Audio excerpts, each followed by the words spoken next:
त्रिदलं त्रिगुणाकारं त्रिनेत्रं च त्रियायुधं त्रिजन्मपापसंहारम् एकबिल्वं शिवार्पणम् त्रिशाकैः बिल्वपत्रैश्च अश्चित्रैः कोमलैः शुभैः तव पूजां करिष्यामि एकबिल्वं शिवार्पणम् कोटिकन्या महादानं तिलपर्वतकोटयः काञ्चनं शैलदानेन एकबिल्वं शिवार्पणम् काशीक्षेत्रनिवासं च कालभैरवदर्शनम् प्रयागे माधवं दृष्ट्वा एकबिल्वं शिवार्पणम् इन्दुवारे व्रतं स्थित्वा निराहारो महेश्वरा नक्तं हौष्यामि देवेश एकबिल्वं शिवार्पणम् रामलिङ्गप्रतिष्ठा च वैवाहिककृतं तथा तटाकानि च सन्धानम् एकबिल्वं शिवार्पणम् अखण्डबिल्वपत्रं च आयुतं शिवपूजनं कृतं नाम सहस्रेण एकबिल्वं शिवार्पणम् उमया सह देवेश नन्दिवाहनमेव च भस्मलेपन सर्वाङ्गम् एकबिल्वं शिवार्पणम् सालग्रामेषु विप्राणां तटाकं दशकूपयो यज्ञकोटिसहस्रस्य एकबिल्वं शिवार्पणम्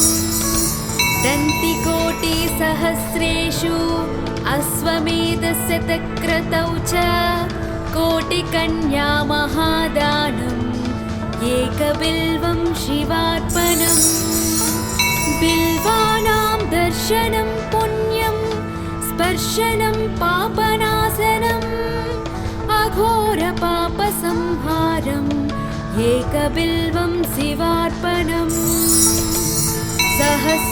सहस्रवेदपाठेषु ब्रह्मस्थापनमुच्यते अनेकव्रतकोटीनाम् एकबिल्वं शिवार्पणम् अन्नदानसहस्रेषु सहस्रोपनयनं तथा अनेकजन्मपापानि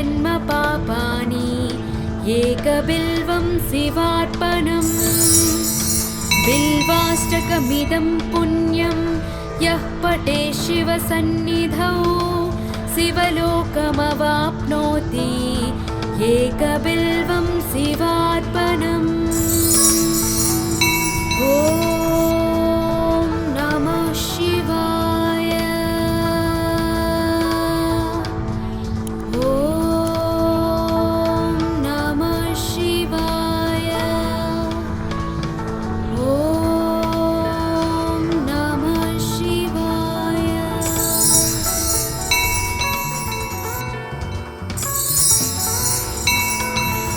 त्रिदलं त्रिगुणाकारं त्रिनेत्रं च त्रियायुधं त्रिजन्मपापसंहारम् एकबिल्वं शिवार्पणम् त्रिशाकैः बिल्वपत्रैश्च अश्चित्रैः कोमलैः शुभैः तव पूजां करिष्यामि एकबिल्वं शिवार्पणम् कोटिकन्या महादानं तिलपर्वतकोटयः काञ्चनं शैलदानेन एकबिल्वं शिवार्पणम्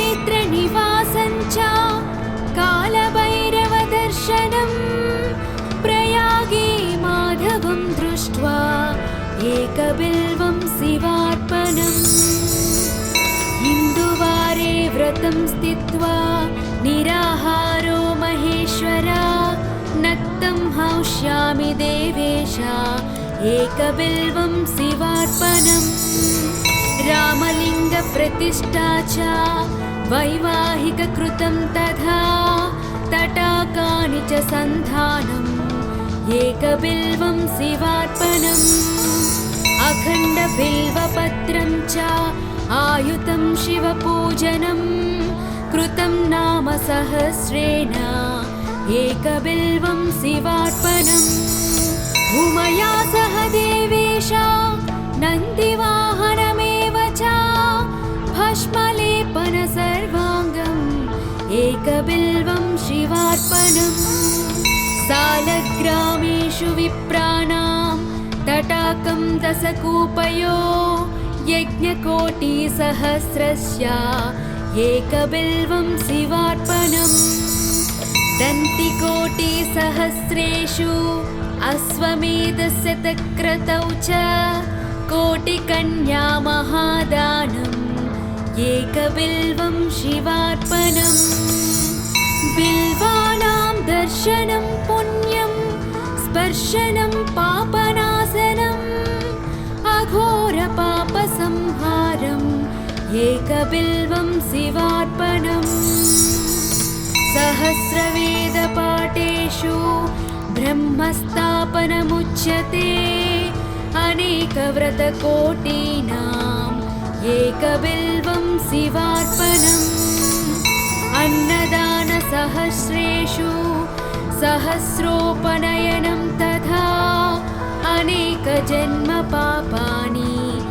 एकबिल्वं शिवार्पणम् बिल्वाष्टकमिदं पुण्यं यः पठे शिवसन्निधौ शिवलोकमवाप्नोति एकबिल्वं शिवार्पणम् ॐ नमः शिवाय ॐ नमः शिवाय ॐ नमः शिवाय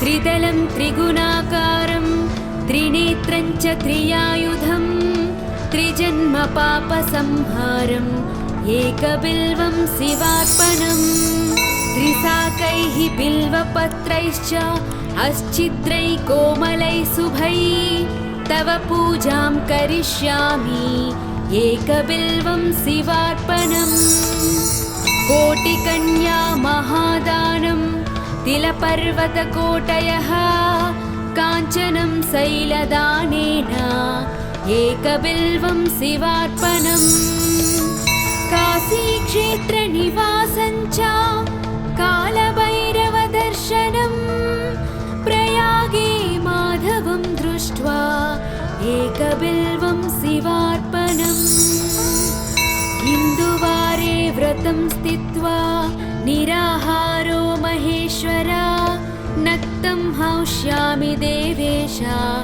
एकबिल्वं शिवार्पणम् रामलिङ्गप्रतिष्ठा च वैवाहिककृतं तथा तटाकानि च सन्धानम् एकबिल्वं शिवार्पणम् अखण्डबिल्वपत्रं च आयुतं शिवपूजनं कृतं नाम सहस्रेण एकबिल्वं शिवार्पणम् उमया सह देवेश नन्दिवाहनमेव च भस्मलेपन सर्वाङ्गम् एकबिल्वं शिवार्पणम् सालग्रामेषु विप्राणां तटाकं दशकूपयो यज्ञकोटिसहस्रस्य एकबिल्वं शिवार्पणम् दन्तिकोटिसहस्रेषु अश्वमेधशतक्रतौ च कोटिकन्या महादानम् एकबिल्वं शिवार्पणम् बिल्वानां दर्शनं पुण्यं स्पर्शनं पापनाशनम् अघोरपापसंहारम् एकबिल्वं शिवार्पणम् सहस्रवेदपाठेषु ब्रह्मस्थापनमुच्यते अनेकव्रतकोटीनाम् एकबिल्वं शिवार्पणम् अन्नदानसहस्रेषु सहस्रोपनयनं तथा अनेकजन्म पापानि एकबिल्वं शिवार्पणम् बिल्वाष्टकमिदं पुण्यं यः पठेत् शिवसन्निधौ शिवलोकमवाप्नोति एकबिल्वं शिवार्पणम्। ॐ नमः शिवाय। ॐ नमः शिवाय। ॐ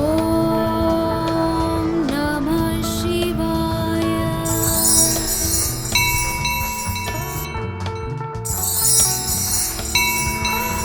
त्रिदलं त्रिगुणाकारं त्रिनेत्रं च त्रियायुधं त्रिजन्म पापसंहारम् एकबिल्वं शिवार्पणम्। त्रिशाकैः बिल्वपत्रैश्च अश्चित्रैः कोमलैः शुभैः तव पूजां करिष्यामि एकबिल्वं शिवार्पणम्। कोटिकन्या महादानं तिलपर्वतकोटयः काञ्चनं शैलदानेन एकबिल्वं शिवार्पणम्। काशीक्षेत्रनिवासं च कालभैरवदर्शनं प्रयागे माधवं दृष्ट्वा एकबिल्वं शिवार्पणम्। हिन्दुवारे व्रतं स्थित्वा निराहारो महेश्वरा नक्तं हौष्यामि देवेश एकबिल्वं शिवार्पणम्। रामलिङ्गप्रतिष्ठा च वैवाहिककृतं तथा तटाकानि च सन्धानम् एकबिल्वं शिवार्पणम्। अखण्डबिल्वपत्रं च आयुतं शिवपूजनं कृतं नाम सहस्रेण एकबिल्वं शिवार्पणम्। उमया सह देवेश नन्दिवाहनमेव च भस्मलेपन सर्वाङ्गम् एकबिल्वं शिवार्पणम्। सालग्रामेषु विप्राणां तटाकं दशकूपयो यज्ञकोटिसहस्रस्य एकबिल्वं शिवार्पणम्। दन्तिकोटिसहस्रेषु अश्वमेधशतक्रतौ च कोटिकन्या महादानम् एकबिल्वं शिवार्पणम्। बिल्वानां दर्शनं पुण्यं स्पर्शनं पापनाशनम् अघोरपापसंहारम् एकबिल्वं शिवार्पणम्। सहस्रवेदपाठेषु ब्रह्मस्थापनमुच्यते अनेकव्रतकोटीनाम् एकबिल्वं शिवार्पणम्। अन्नदानसहस्रेषु सहस्रोपनयनं तथा अनेकजन्म पापानि एकबिल्वं शिवार्पणम्। बिल्वाष्टकमिदं पुण्यं यः पठेत् शिवसन्निधौ शिवलोकमवाप्नोति एकबिल्वं शिवार्पणम्। ॐ नमः शिवाय। ॐ नमः शिवाय। ॐ नमः शिवाय।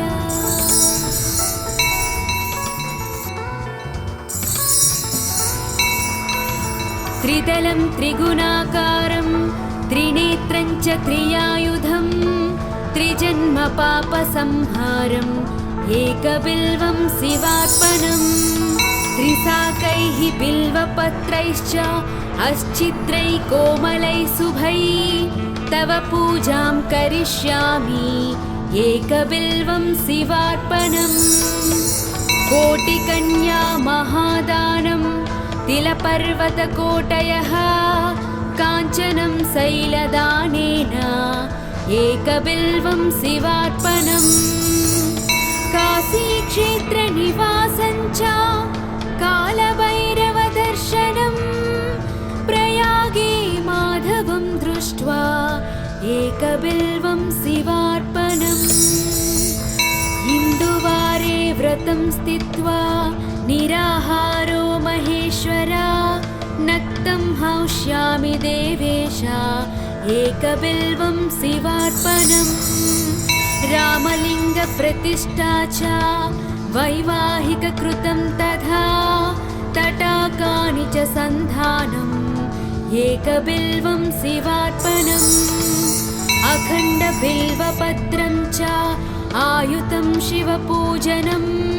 कृतं नाम सहस्रेण एकबिल्वं शिवार्पणम् उमया सह देवेश नन्दिवाहनमेव च भस्मलेपन सर्वाङ्गम् एकबिल्वं शिवार्पणम् सालग्रामेषु विप्राणां तटाकं दशकूपयो यज्ञकोटिसहस्रस्य एकबिल्वं शिवार्पणम्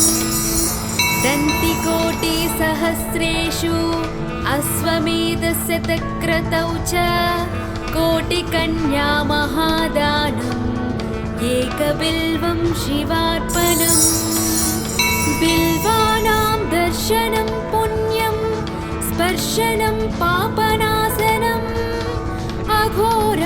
अघोरपापसंहारम् एकबिल्वं शिवार्पणम्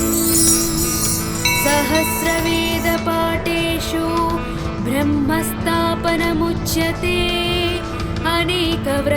अनेकव्रतकोटीनाम् एकबिल्वं शिवार्पणम् अन्नदानसहस्रेषु सहस्रोपनयनं तथा अनेकजन्मपापानि एकबिल्वं शिवार्पणम् बिल्वाष्टकमिदं पुण्यं यः पठे शिवसन्निधौ शिवलोकमवाप्नोति एकबिल्वं शिवार्पणम् ॐ नमः शिवाय ॐ नमः शिवाय ॐ नमः शिवाय